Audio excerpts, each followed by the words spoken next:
皆さんこんにちは。キャッチャーミット大好きチャンネルです。本日は以前動画で紹介したミズノグローバルエリートインフィニティのミットを片付けていきたいと思います。はい、こちらですね。視聴者の方から片付け依頼がされたミットということでですね、今回どのように片付けをしていったのかというのをですね、動画に収めていきたいと思います。もうインスタのね、アカウントではお話ししているんですが、中指と薬指でしっかり掴めるようなね、ミットに仕上げるようにしておりまして、そんな感じでですね、型をつけていきたいと思います。で、まず一番最初にですね、このミット触った時に思ったことが、やっぱり芯材が硬いなということですね。はい。やっぱ軟式用にしてはすごい硬めな印象でですね、ちょっと一回触ってみて、どんな感じに片付けて、どんな感じにやればうまくいくかなっていうのをですね、ちょっと考えながらこの辺やっております。こんな感じで掴みたいなっていうのをですね、イメージしながら、軽くね、外側から揉んだりしております。はい。じゃあそうですね、まずこの第一工程としてですね、今から軽い手揉みの作業に移っていきたいと思います。はい。私はですね、基本的には手揉み、そして最後はプロティオスでこう、片付けるということをですね、一連の流れとしてやっておりまして、はい。最初はね、こんな感じでちょっとゆっくり、ちょっとシワがね、大きめにできないように気をつけながら型をつけております。はい。で、大体ちょっと外側も見始めたら、今度はじゃあ上のマッチですね。こちら曲げていって、中指、そして薬指ですね。こして指が引っかかるようにちょっと折り目をつけていきます。そうですね。右手で上のマッチ持って押してあげて、左手で、ちょっと指のかかるラインのところですね。ちょっと押さえて線をつけてあげるような意識でやっております。はい、そうですね。さっきよりもいい感じでちょっとラインがついたなというか、引っかかるところができたなといった感じになりますね。ただですね、こちらね、やっぱり一番最初、まだ若干硬さがあるっていうところだったので、今度ゆっくりですね、揉みながらやっている感じになります。次ですね、こちらちょっと、いろいろ揉んでいる時に気づいたのが、このウェブの下のところですね、折り返しの部分、そう、こちらがですね、ちょっと硬いなと思って、ちょっと揉みほぐしております。私が片付けで気をつけていることはですね、全体のバランス、ミットをこう揉みながらですね、この辺が硬いなとか、ちょっと同じぐらいの柔らかさにしていかないと、そこだけ硬くなって他が柔らかくなりすぎてしまうっていうのをですね、私はあまり好きではないので、ある程度同じぐらいの柔らかさにできるようにですね、都度部位を揉んでいきながらやっております。まだこの折り返しの部分やっぱり硬いですね。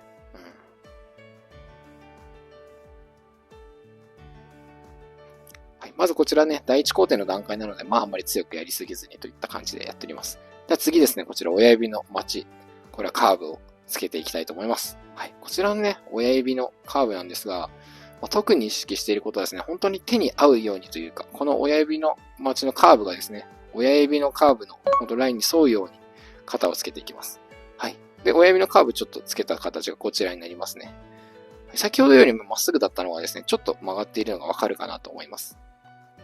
はい。で、こちらですね。また、上のマチのところですね。こう手を入れながら、中指、薬指にここ引っかかっているなっていうところをですね、こう外側から押してあげることですね。引っかかりを意識しつつ、折り目をつけられるといったやり方でとっております。そうですね。もうあとはね、こちら、もうちょっと形を整えてあげて、で、足りない部分は、揉んだり、そして曲げたりですね。はい。こんな感じで、丁寧にちょっと型をつけていきます。結構ね、このマチのカーブどうやってつけたらいいですかってお話いただくことが多くてですね。しっかりですね、ほんと、右手でこう、ホッケ面を押さえながら左手で曲げてあげる。で、上のマチは逆ですね。左手でホッケ面を押してあげて、中指、薬指ですね。こちら、かかる部分を押さえてあげて、マチを曲げてあげるといったやり方になります。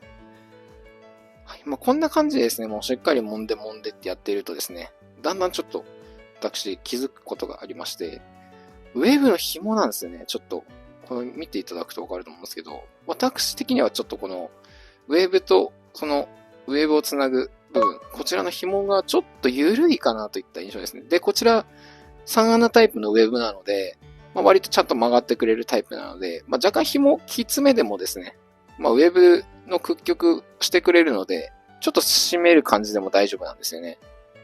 はい。そうですね。じゃあ、この感じでちょっと揉んでいったので、はい。まあでもだいぶね、この手もみだけでもね、割と、まあ、硬さは残ってるんですけどね、まあ閉じれるような感じになっております。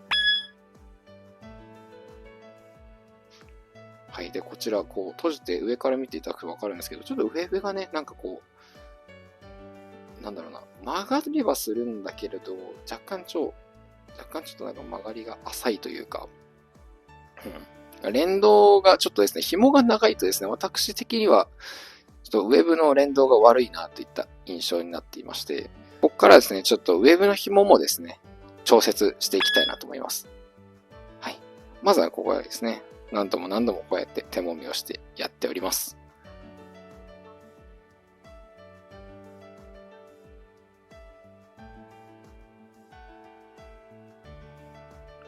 そうですね。ある程度柔らかくなってきたら、ちょっとずつね、強めにしていくといった感じで、やっていきます。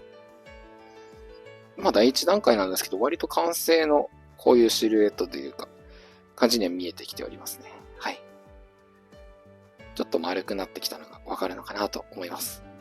で、あとですね、ちょっとこのウェブがね、私的にちょっと緩かったので、こっちから先は、まあ、第2工程としてですね、まあ、ウェブの紐、こちらちょっと締めていきたいと思います。はい。まずこのウェブの紐なんですが、締めるところですね、もう先ほど第1工程で申したように、このウェブとこのつなぐ部分ですね、ミットをつないでる部分、この紐をちょっと締めていきたいと思います。はい。で、こちらの紐はですね、このミットの親指のところに結んである紐、これをほどいてあげて、で、あとはね、こう、徐々にこう、左から引っ張っていってあげるとですね、ちょっと短くすることが可能になります。で、その際にですね、注意するのは、やっぱ締めすぎるのもね、ちょっと使いにくくなってしまうので、ある程度ちょっと、いい具合のところで止めてあげるっていうところが大事ですね。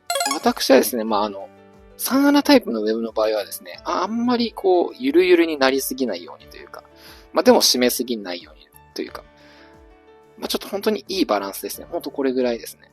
ちょっと隙間が空いてるよぐらいの感じがいいのかなと、個人的には思っています。はい、こちらね、結構硬いんでね、私素手でやってるんですけどね、もう全然工具とか使ってね、やった方がね、まあやりやすいので、私はそちらをお勧めします。これでやると爪なり指なりがすげえ痛いので、あんまりね、お勧めしないです。私が素手でやってる理由はですね、まあこれぐらいなら素手でいつもやってるからいいかなっていった感じで、いつもの癖ですね。はい、こちら素手でやっております。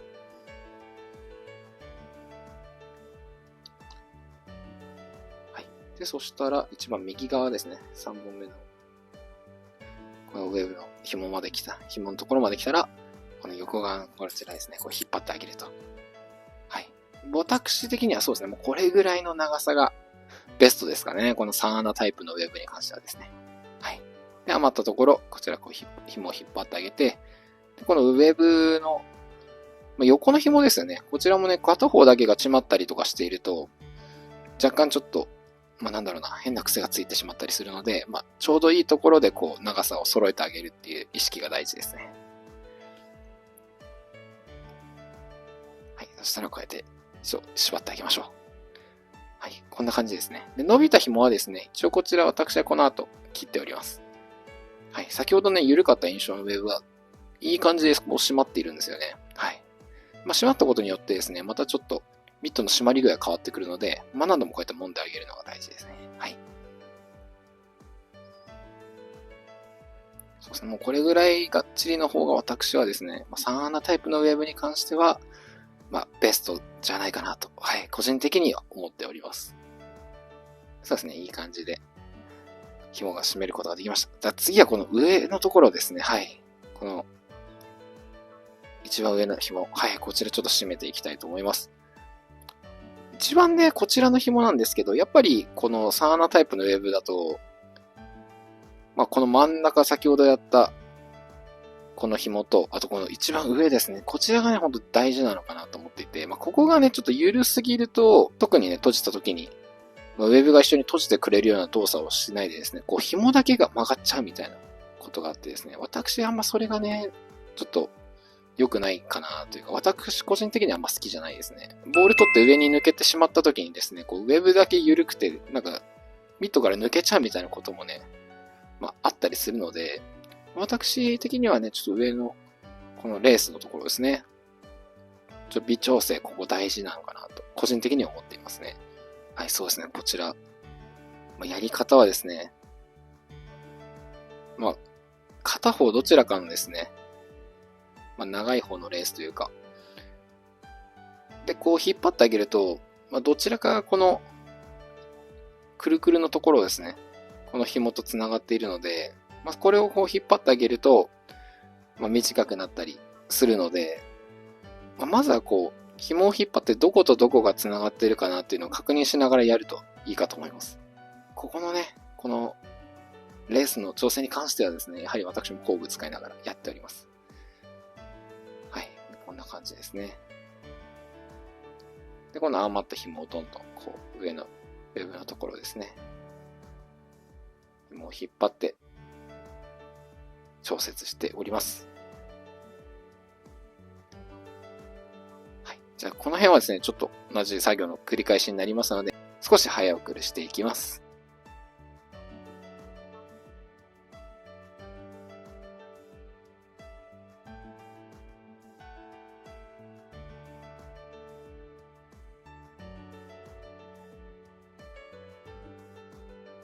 はい。では、ついに始まってきましたね。はい。ここからですね、この今余ったところをですね、この紐と繋がってるとどこかなっていうのを探しながらやっていくとですね、大体これ、大体というか多分ほぼ真ん中の紐なんですよね。こう。はい。これで短くすることができました。で、ここの真ん中の紐は、親指近くのですね、この玉止めになっているところですね。これを引っ張ってあげると、緩んだところが、はい、戻せるようになります。こんな感じですね。はい。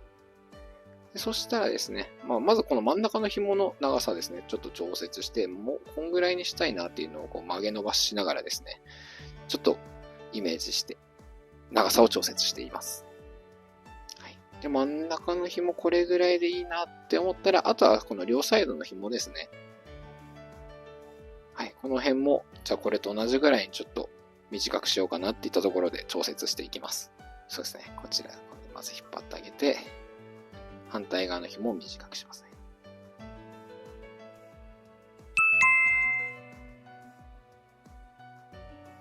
で、ここ、片方引っ張るとですね、どちらかのウェブの穴を通ってですね、レースと繋がっておりまして、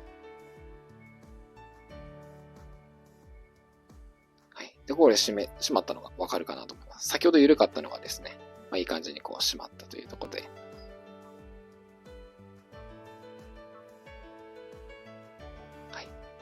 そうですね。今こんな感じで余って、今先ほどね、長かった紐はちょっとね、締まった感じになって、先ほどよりもね、ウェーブがこう開閉しているのがわかるかと思います。で、あとはですね、こちら、今度は反対側の真ん中のラインですね。こちらがね、上の町の玉止めの、ウェブの近くの玉止めのところと繋がっているので、これ引っ張ってあげて、最後調節といった感じになります。はい。一応こんな感じになりました。最初ね、ちょっとだけ緩かった印象だったのがね、ちょっといい感じに締まったので、これでより開閉のしやすいミットになったんじゃないかなと思います。はい、いいですね。私はこれぐらいの締める感じが好みになります。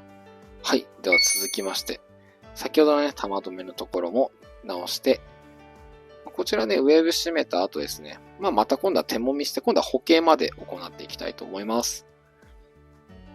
この、そうですね、閉じた時のウェーブのこう、曲がり具合を確認して、極力もう閉じた時にウェーブも同時に曲がってくれるように型をつけていきたいので、しっかりウェーブも柔らかくしつつ、型を整えていきたいと思います。ここで使うのはですね、当チャンネルでよく使っているソフトボールですね。今回こちら359からまた型をつけていきますが、この359何が良いのかっていうとですね、やっぱ親指のカーブ作るのにですね、ほんと非常に適しているのかなと思います。で、大きい分ですね、この先端をこうしていくとですね、いい感じにカーブがついてくれるので、当チャンネルとしては非常に重宝しておりますね。はい。で、ここで、ボールの位置を変えて、押していく。なるべくこう、親指のカーブですね。本当にこの手の親指のカーブと合わせるために、こう微調整しながらね、いろんなところに置いて、で、ミットの先端を押して、これぐらいであったなってところを探していますね。はい。この作業ですね、本当にもう自分の手との対話というか、本当にこう、フィーリングの問題なので、なかなかね、ここはね、個人差が出るんじゃないかなと思っています。はい。で、こちらですね、3号機をいい感じのところで固形して、ベルトを巻いてあげます。はい。こんな感じでですね、この工程何度もやっていいので、何日かちょっと待ちたいと思います。はい。ではこちらですね、2日ほど経過しました。第4工程としてやっていきたいと思います。はい。こちらですね、包茎した後になりますが、もうだいぶね、いい感じで曲がるようになってきて、今これぐらいまで掴めるよっていったところですね。でも、呼吸面にね、変なシワもなく、いい感じに仕上がってるのかなと思います。はい。で、こちらですね。また、こう、外側もそうなんですけど、どこが足りないかなといったところをですね、こう、触りながら確認します。どこがね、まだ硬いかなとか、ちょっと揉み足りないなというところを最初触りながら確認して、私は今回ですね、この、親指のカーブというよりもですね、この親指側の屈折ですね。親指がこう、曲がるためのラインですね。今これを作っております。親指をこう動かしたいからこの辺も柔らかくしたいなというか、こう手入れながらですね、ほんといろんなところを触って、ここ柔らかかったらこの思い通り動くなっていうのをですね、考えながらやっています。はい。ウェブもね、ほんといい感じにね、締めたおかげで、いい感じの連動性を出てきましたね。はい。で、こちらウェブさらに連動性上げるためにも柔らかくしていきたいと思います。はい。ウェブはね、割とね、強めに持っても大丈夫かなといった感じですね。はい。ちょっと開閉が甘かったので、ウェブを揉んだっていう感じですね。硬さの原因はウェブだったんじゃないかといったところですね。はい。で、この中指と薬指のかかり具合を意識しながら、この外側からですね、ちょっと押して折り目を、中で折り目をつけているっていった感じですね。はい。やっぱ中指、薬指のかかり具合、ほんとこれ大事なんでね、何度もやっております。はい、もうこれでだいぶね、もう柔らかくなった感じしますね。じゃあちょっとね、閉じるばかりだとね、皮に対して、開くっていう動きも覚えさせないとですね、ただ固く閉じただけのミットになってしまうっていうのがですね、私はちょっとあんま好きではないので、ある程度ね、こう揉んであげた後は、ちょっと開いてあげて、開くっていうね、動作もできるようなミットに、ちょっと記憶させていきたいなというところでですね、やっております。はい。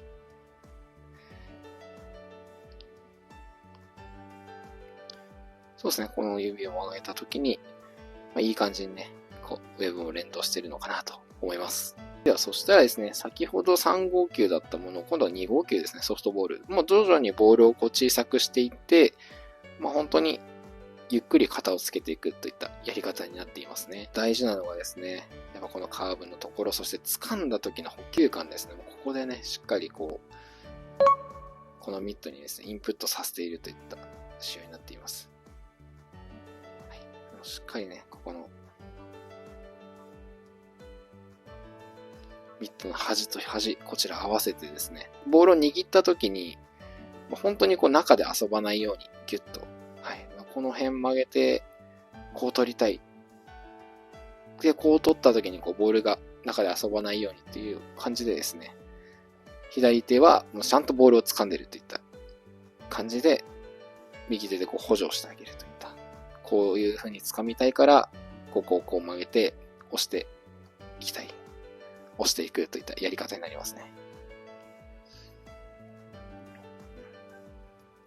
はい。ではこんな感じでちょっと押したんですけど、だいぶね、こう丸くなってきましたね。いい感じの形になってきたんじゃないかなと思っております。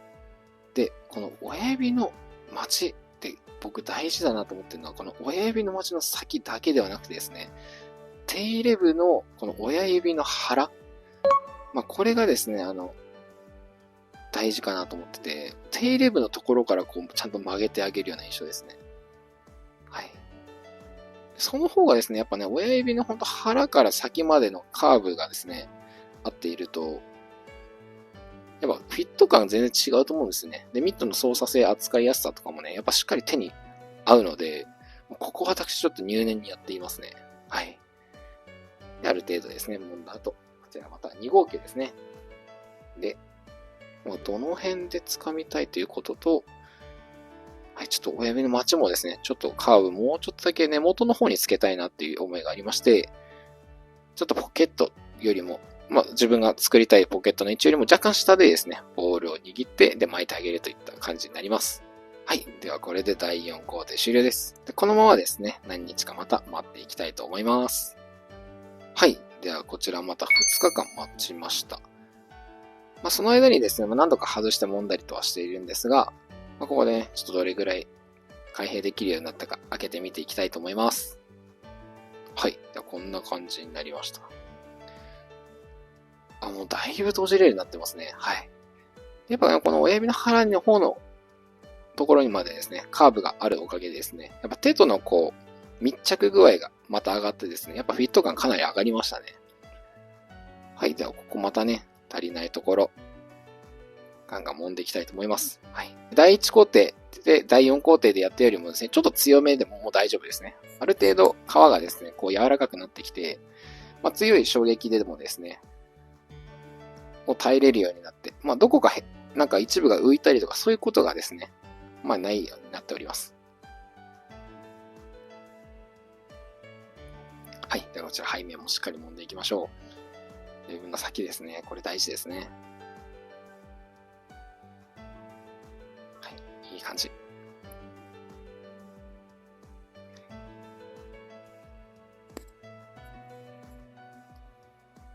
はい。ここで入念にね、揉んでいきたいと思います。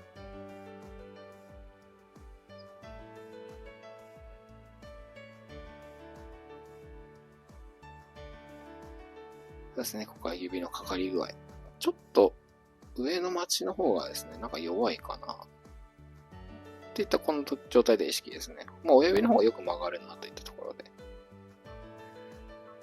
はい。では、ここまでね、ある程度揉んだらですね、今度は公式ボールですね。こちら使って、また揉んでいきたいと思います。挟んで揉む、しっかりやっていきたい。で、これ大事なのがですね、ここのね、土手の部分ですね。私ね、本当にミットを一番最初片付けるときに、よくやる方いるんですけどね、土手いきなり揉む、絶対やめた方がいいと思うんですよね。もうなんか、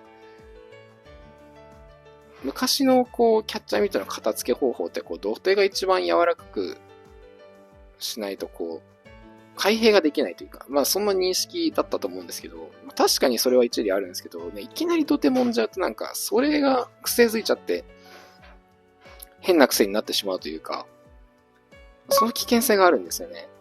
私はね、あんまり最初から土手揉むのはね、おすすめしないですね。はい。じゃあこんな感じ、結構深い感じになりましたね。で、要望はですね、ちょっと親指の付け根あたりですね、こちらにポケット作ってほしいということで、それ揉ませていただいております。はい。いい感じで掴めるようになってきました。だいぶね、柔らかくなってきたんで、もうキャッチング、この時点でもいけるんじゃないかなと思っております。しっかりね、これだけ柔らかいんですけど、やっぱりね、いい皮、そしていい芯材なので、硬さもありつつ、やっぱいい音が出そうなミットだなと思いました。はい。ではこちらしっかり閉じて、土手にボールを挟んで、また巻いていきたいと思います。この土手にボールを挟む理由ですね、ほんとこの親指の付け根腹のところからもうしっかりカーブをつけていきたい。このボールの円に沿ったような感じでカーブをつけていきたいといった狙いがあります。はい。で、こちら第5工程ですね。こちら完了になります。では第6工程移っていきたいと思います。さあ、この辺までね、だいぶ柔らかくなってボールが取りやすくなったよといったところでですね、今度はちょっと皮の質感をちょっと高めていきたいなといったところで、プロティオスとジェルですね、こちら使っていきたいと思います。はい、もうね、この時点でもうだいぶね、柔らかいんですが、ボール入れてわかる通り、いや、やっぱいい音しますね。うん。もう、だいぶつかめるようにはなっているんですが、ちょっとね、まだ皮がね、新品なんで、結構新品の皮ってやっぱ乾いてることが多いんですよね。和牛だったりとかね、ジュテルさんの、レザーだったら結構ね、油含んでてそんなことはないんですけど、やっぱステアレザーとかね、結構ね、丈夫だけど最初乾きがちな状態で来てるので、ちょっと潤いを与えてグリップ力を上げる。といった感じでね、ちょっと意味合いを込めてプロティオス塗っていきたいと思います。はい、黄色、やっぱすごいですね。浸透具合というか、なんかもう濡れている箇所が一見してわかるので、よく乾いていたんだなっていうのがね、これで一見してわかるかと思います。はい。で、ちょっと中もね、塗って、フィット感ていきたいと思います。そうですね、もうまんべんなく。できたらちょい多めにね、塗ってあげるのがいいんじゃないかと思っています。はい、ここまで塗ってあげたらですね、ちょっと手で伸ばして、乾燥させやすいようにしていきましょう。ね、おすすめというかですね、この余ったところはですね、しっかりレースにも塗り込んであげる。これが大事かと思います。はい。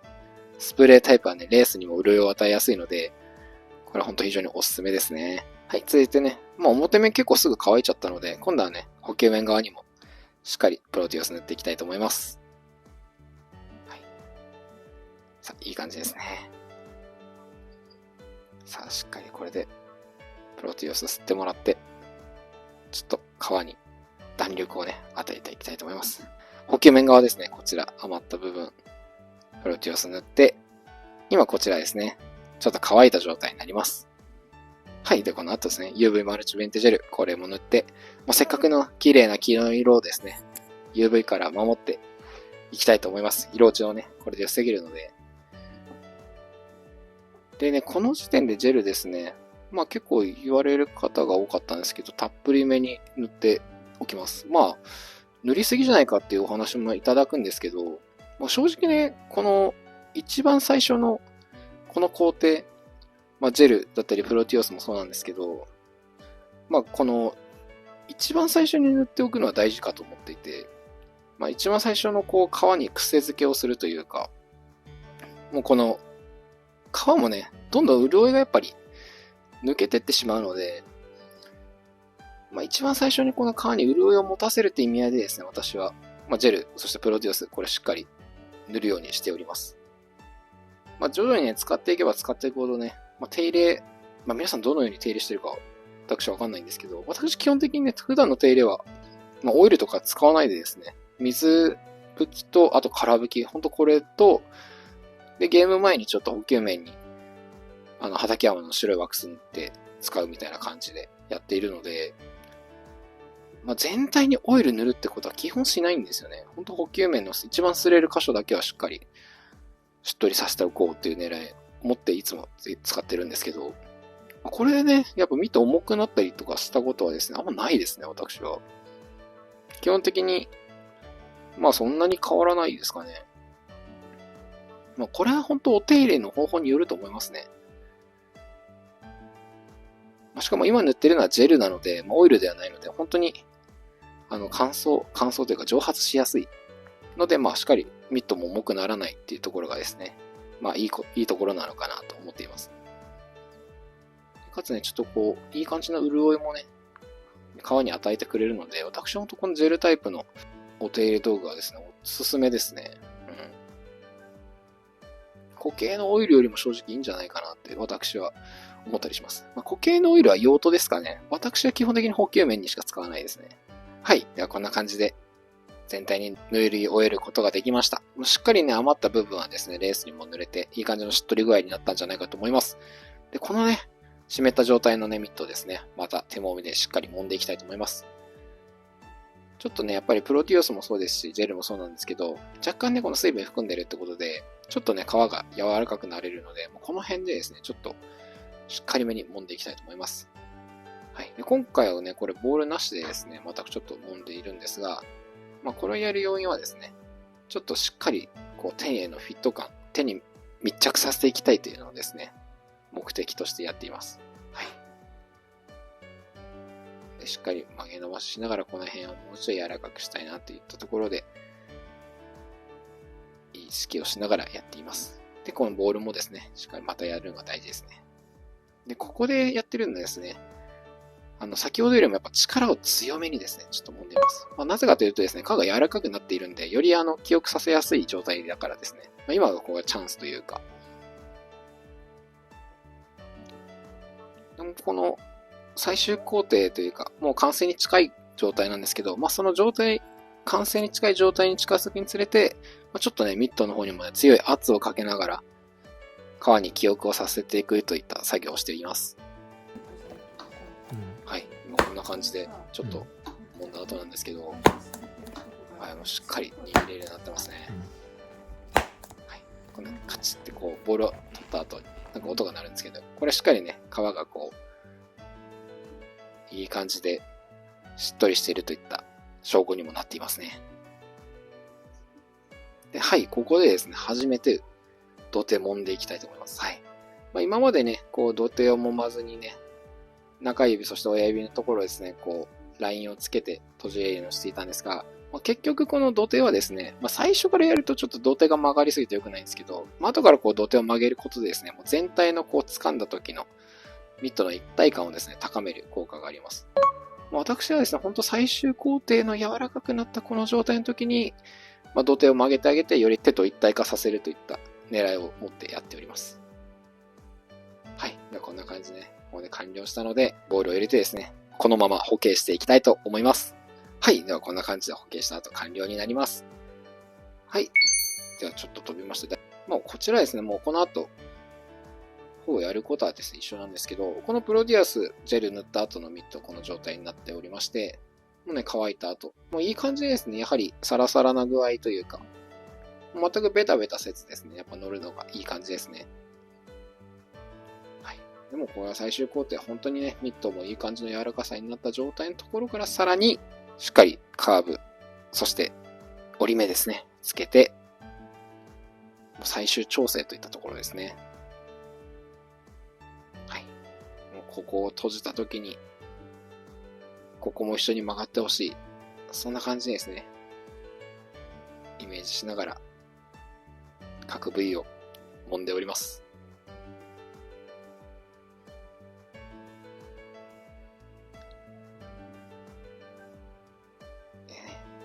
最後の方しか揉まなかったこの土手の部分ですね。ここでもね、しっかり揉んでいきたいと思います。はい。いい感じではないでしょうか。また足りないところですね。ちょっと軽く揉みながら。もうだいぶね、余裕で開閉できるようになって、ウェーブもしっかりですね、曲がるようになってくれているので、ほぼ完成になりますね。はい。いい感じですね、もう。だいぶね、もうしっかりボールも取れるし、音もいい感じ。ただね、本当にちょっと、ここ気になるな、ぐらいのところをですね、もう軽く揉みながらですね、またミットに癖付けを行っております。こうすることでですね、本当に最後の最後までですね、自分の理想のキャッチング、これをしやすいがためのミットをこう作ることができます。あくまでこちらは当チャンネルのやり方になりますけどね。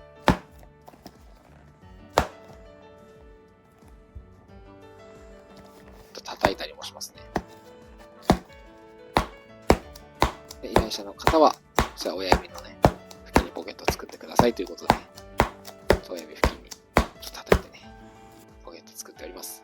もうね、この状態でもだいぶね、深いので、しっかり安定したキャッチングができるのではないでしょうか。で本来ですね、私のミットはですね、もう基本的に真ん中にしかポケット作らないですけど、今回ね、依頼者の方のためにちょっと若干親指寄りにしております。はい。ではね、ポケットの位置にボール挟んで、最後こちら完成になります。はい。ではこちら最後ですね、ちょっとボールを挟んで、固形したミット状態を見ていきたいと思います。はい。いかがでしょうか。もう問題なくね、開閉もできる。で、革質もですね、本当に一番最初に使うにはいい感じのしっとり感を持ってですね、はい。音もいい感じで鳴っております。補給面もね、一切シワもなくできたので、いい感じの状態で仕上げられたのではないかと思います。こちらですね。今回依頼いただいた依頼者の方、本当にありがとうございました。最後までご視聴いただきありがとうございました。このチャンネルではキャッチャーミットを中心に野球道具の紹介をしております。この動画がいいなと思っていただけたら、チャンネル登録とグッドボタンよろしくお願いいたします。それでは次回の動画でお会いしましょう。さよなら。